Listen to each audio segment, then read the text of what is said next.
রাশিয়ার ভয়াবহ ক্ষেপণাস্ত্র ও ড্রোন হামলায় এক রাতেই লণ্ডভণ্ড হয়ে গেছে ইউক্রেনের রাজধানী কিয়েভ। রাতভর চলা এই হামলায় কেঁপে ওঠে পুরো শহর। আকাশ জুড়ে দেখা যায় আগুনের লেলিহান শিখা। একের পর এক বিস্ফোরণে আতঙ্ক ছড়িয়ে পড়ে সাধারণ মানুষের মধ্যে। আর এই হামলায় অন্তত 4 জন নিহত এবং অর্ধশতাধিক মানুষ আহত হয়েছে বলে জানিয়েছে ইউক্রেনীয় কর্তৃপক্ষ।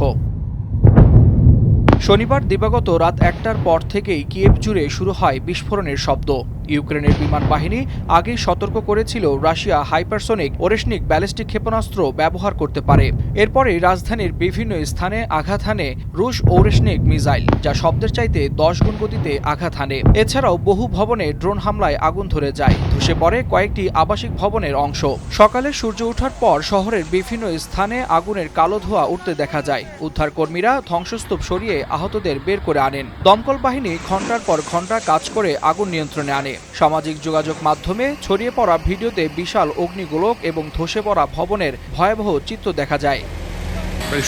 বিশ্লেষকদের মতে রুশ প্রেসিডেন্ট ভ্লাদিমির পুতিনের সাম্প্রতিক চীন সফরের পরে আরও আক্রমণাত্মক হয়ে উঠেছে মস্কো। অনেকেই ধারণা করছেন বেইজিং সফরে চীনের প্রেসিডেন্ট শি জিনপিং এর সঙ্গে বৈঠকের পরই নতুন কৌশলে ইউক্রেনের উপর চাপ বাড়ানোর সিদ্ধান্ত নিয়েছে রাশিয়া। যদিও এ বিষয়ে চীন বা রাশিয়ার পক্ষ থেকে আনুষ্ঠানিক কোনো বক্তব্য পাওয়া যায়নি।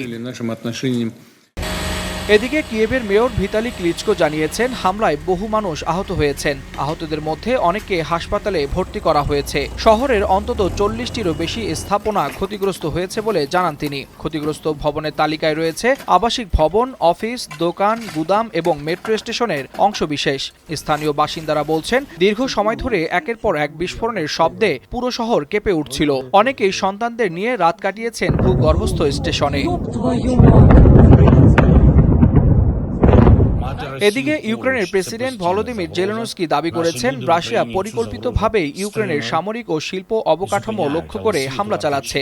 অন্যদিকে রুশ প্রেসিডেন্ট ভ্লাদিমির পুতিন এর আগেও দাবি করেছিলেন ওরেশনিক ক্ষেপণাস্ত্র এত দ্রুতগতির যে সেটিকে প্রতিহত করা প্রায়ই অসম্ভব। পুতিনের চীন সফরের পর কিয়েভে এই ভয়াবহ হামলা নতুন করে আন্তর্জাতিক উদ্বেগ তৈরি করেছে। যুদ্ধ আরও ভয়াবহ রূপ নিতে পারে এমন আশঙ্কা করছেন সামরিক বিশ্লেষকরা।